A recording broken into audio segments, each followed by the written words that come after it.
Happy Locked On Wildcats. A lot to get to in this show. We are going to talk a little bit of Arizona football, previewing Arizona, Utah. Going to get you our full predictions. Going to get to a little bit of basketball as well. Maybe a little bit of women's basketball. But without further ado, let's get started here on Locked On Wildcats.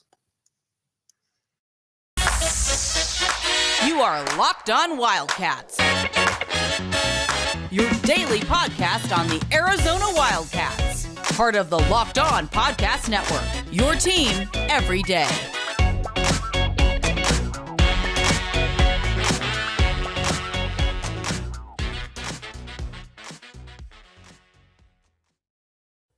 Thanks for keeping it Locked On Wildcats. I am your host, Mike Luke. All right, now we're going to go heavy Arizona football and Arizona basketball here. Stop me if you've heard this before, but that's just the way it is. That's the way that it's always going to be. All right, now let's talk a little bit Arizona basketball first, and then we will get to a little bit of Arizona ball. Now, looking at the game against Western Michigan, there's a lot to take away from. There's a lot that Arizona fans should be excited about. And first and foremost is this team is tall. This team is big. This team's going to be able to beat up a lot of different player or teams out there. And that's an exciting aspect of what this team can do.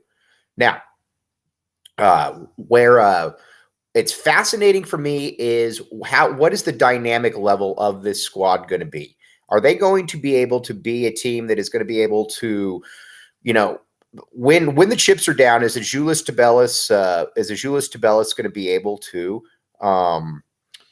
be that player that is he going to be that? Is he going to be able to be that guy that's going to be able to, when the chips are down, give me the ball, get out of the way, I'm about to score? That's what we don't know, and I think that's where it's going to be fascinating to see how this team does unfold. But this team is going to be able to do a lot of different things out there. Now, up front, it all starts with Azuolas Tubelis. Again, I expect Azuolas Tubelis to be one of the better big men in the entire conference and in the entire country. You watch him, and he looked quicker going to the hoop. He looked like basically that he could be a guy who, how do I put this? I don't know that he's going to be that number one, but he certainly could be a awesome number two, or maybe at a 1.5. It's where he is fascinating, though, to me, is where is he going to be able to, against bigger, more athletic guys, what's he going to be able to do? And I think that's what we're still trying to figure out. And I think that's what Arizona is going to try to figure out, because last year you got some physical issues, and guess what? It became more of an issue for Arizona. Now, I think with this squad right here, he should be able to do more out there. Now, you put him next to Oumar Ballo, who I think is going to be a perfect fit next to him, because Oumar, first of all, is significantly lighter on his feet. You can already tell that. And on top of that, not only is he significantly lighter on his feet, he's got a little bit of that, how do I put this? Just kind of that raw grown man strength out there that a lot of times you don't see in other players. A lot of times you see them and they have to work out to get strong. Azuolas Tubelis is already strong. I think we already know that. Azuolas Tubelis is a big dude. Oumar Ballo is a big guy, but Oumar Ballo plays with that. Oumar Ballo has a physicality to his game that not a lot of guys have, and it was just great to see him. He looks so much lighter on his feet right there. And I think you're looking at a player that's probably going to be able to, in Oumar Ballo, 11-7, Azuolas Tubelis, 18-8. I think between both of those guys, they should be able to get about 30-15. And then you throw in a Henry Vasar, who is raw. There's no doubt about it, but it's not that he's just raw. It's that there's a lot of potential to him. There's a lot of, kind of next level skill, NBA type skill to him, which I think is incredibly fascinating for a lot of different people, and obviously me included. Now, this team is going to be able to beat you up in the front court. There's no doubt about it, and I think that I think this is going to be the case that going forward they'll be able to beat up some teams. Now, I think what's also exciting about this squad, though, is you look at them and you think to yourself, all right, what is the next level, though, that they can reach? Who on the perimeter can be that guy? And there's a bunch of different guys. But let's just start with Pelle Larsson. My bad, Pelle has become a hashtag around here because you know what? I didn't know what I was talking about. Pelle Larsson is very, very good. There's no other way around it. I don't know if he's an NBA guy, but I also don't know that he's not an NBA guy, which is a total switch of position from last year at this point, where it was like, all right, is he an NBA guy? Is he not an NBA or NBA guy? Now you watch him, you can see he's got bounce. He's also got a coolness factor for him that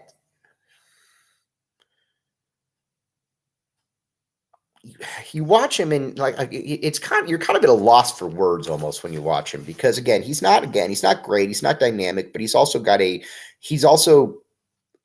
kind of steady in all roles. And you can see why Tommy Lloyd feels so comfortable with him out there. And it makes sense why he's comfortable with him out there, because he is a soothing influence out there.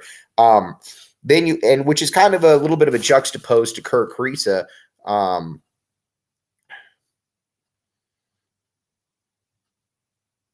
Because Kirk Kriisa, again, I don't know that we know that he can shoot or not.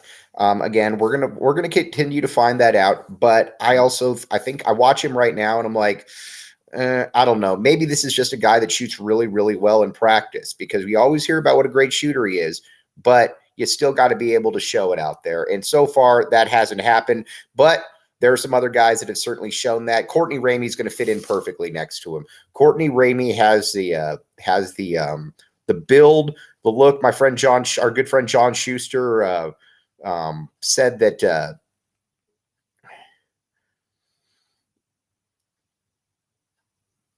basically he is a player that looks like he should be on one of those Houston teams. I think that I think when you watch him, you look at him and you say to yourself, he could be I don't know that he's a pro, but he fits in perfectly next to Kirk Kriisa. Because what do we know about Kirk Kriisa? We know that Kirk Kriisa is not a great defender. He's pretty good offensively, but again, the shooting numbers aren't necessarily there right now. But Ramey, I think, covers up for a lot of those liabilities, as does Pelle Larsson. So that's starting five right there. That's a dangerous starting five. When you combine guys like Kirk Kriisa, Courtney Ramey, Pelle Larsson, Azuolas Tubelis, and Umar Ballo, that's a really good starting five. Then coming off the bench, I think that this is going to be a game that is going to be, I think this is a team that's going to be able to go 8 or 9 deep. Cedric Henderson also really, really impressed me. He is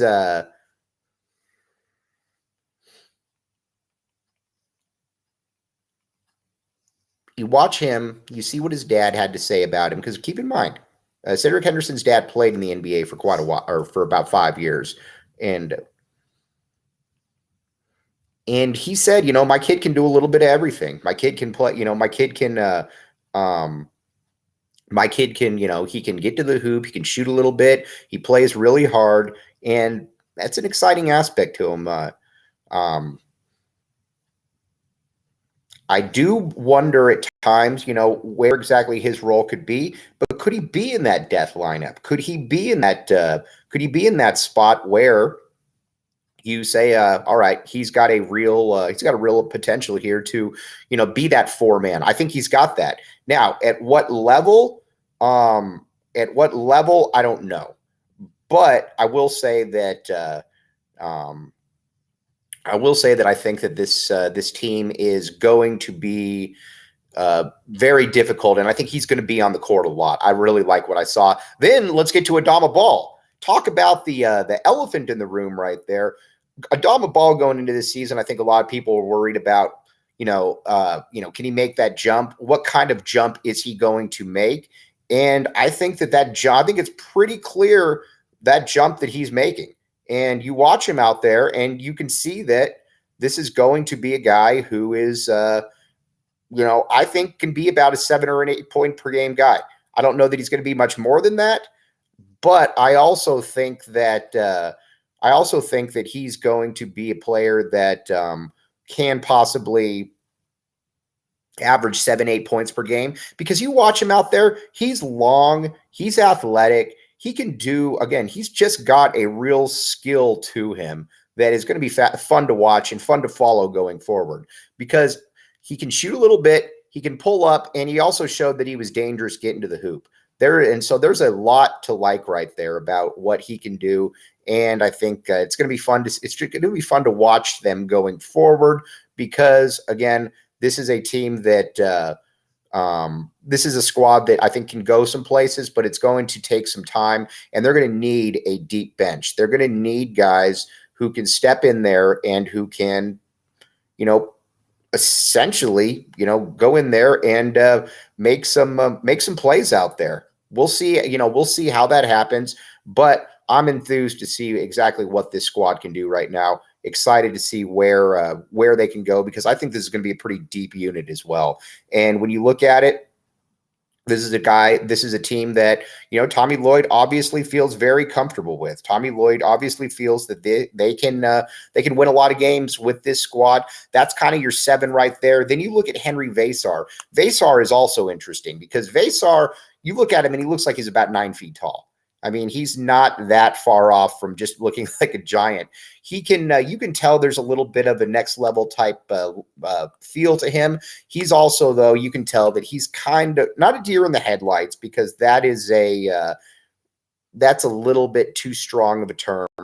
But you can tell that he's going to take a little bit of time. Whereas Dylan Anderson all of a sudden looks like the player that. I was always a big fan of where of Dylan Anderson and what he could do. He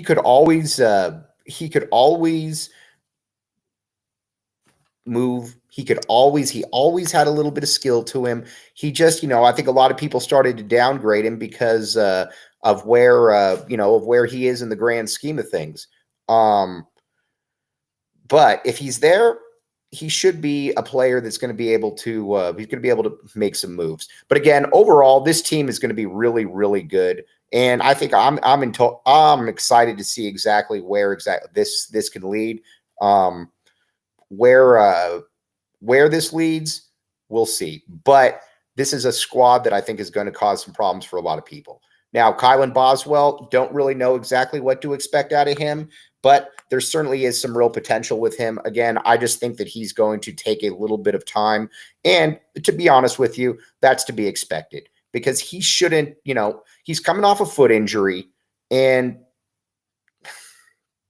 I don't know that people should have been really expecting a ton from him this year, because again, it's going to take him a little bit of time, because again, he's 17 years old.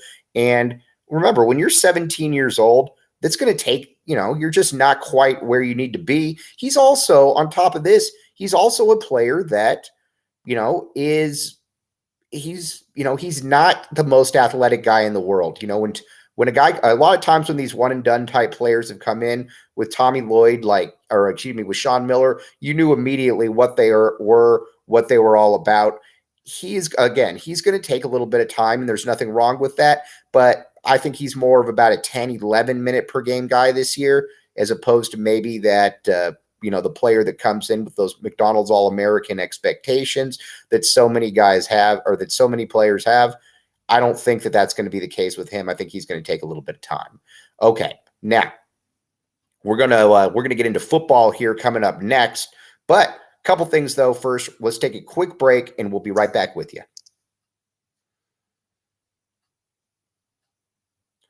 Thanks for keeping it locked on Wildcats. I'm your host, Mike Luke. All right, Arizona football time. Arizona against Utah. All right, now this is generally a tough matchup for Arizona because you watch Utah, and this is a team that they are physical. They get up and down, and you know what? They're going to come right at you. The template is not confusing whatsoever. And generally, teams like Arizona have a hard time with Utah. I think this is a tougher matchup for Arizona than SC was, mainly because of the physicality of Utah. When you're dealing with teams like Utah, they always have big front line, or they always have big front lines. They always have big front courts. They always have guys, too, that are able to get off the snap and that are able to just, a lot of times, just kind of push you around. And that's where Arizona, has had issues. There's no doubt about it. I expect Utah to be able to run at Arizona. And if Utah can run at Arizona, I don't know that Arizona is going to be able to stop that, which leads you to a very difficult point, because if you can't stop the run and you have to score essentially every time down the court, that becomes somewhat of a problem. Now, I do think that this team can be, how do I put this? I think this team can be good. I think this team can, cause some issues, but Utah right now is on another level, and I don't see that one. This to me feels like a 45-21 game. Again, very, very happy with where Jedd Fisch is in the grand scheme of things, but it's also, again, you've got to revamp an entire opposite side of the ball as well. And that ain't going to happen yet. So, again, something that everybody needs to keep an eye on. Now, one thing, though, let's talk about Underdog. Underdog is where it's at. Underdog, this is the best. It's essentially fantasy college football where, going into each game, you could look and you could say, okay, what are Jayden de Laura's numbers? And then if Jayden de Laura is predicted to throw for 215 yards, you could say, yeah, that's nonsense. I think he's going to go way over that. And if you want to get in on that, Underdog is where it's at. Again, Underdog Fantasy app. Check it out. All the coolest stuff. Now, everybody's used to this being in just essentially a college thing, a pro thing, but that's not the case anymore. Underdog's got you covered in college, all kinds of interesting over-unders, team success, you name it, Underdog's got it. All right, now check it out again. Underdog, we will be right back with you. You are listening to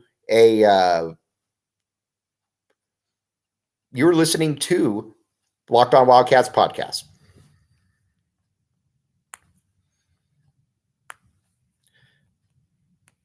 Thanks for keeping it locked on Wildcats. I'm your host, Mike Luke. All right, so we give you a prediction, about 45-21, something like that. But if Arizona could win this game, that would be an incredibly impressive situation for the Cats going forward, because Utah is one of the better teams in the country. They're not elite by any means, but they're a very good team. There's no doubt about that. Where is this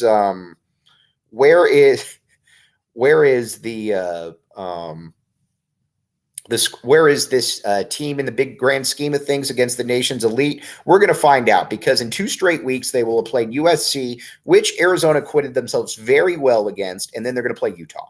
Now, these are both drastically different teams, so you're going to get a little bit of a flavor of each side right there, which is exciting because, again, Arizona is kind of at the stage right now where you need to be able to play against physical teams, athletic teams, and this should be a spot that they can really test their wares right there and see where everything's at. But, again, going 45-21, but everything is here now. Arizona basketball's here. Arizona football's here. This is going to be a team, or this is going to be a fun season. Arizona basketball, I think, is significantly better than a lot of people thought. And so, again, we're going to continue to treat it as such. But everybody out there, you have a very safe weekend. A lot of sports going on. Back the A, Arizona, Utah, this Saturday at 4:30. We will be back with you on Monday. As always, thank you for keeping it locked.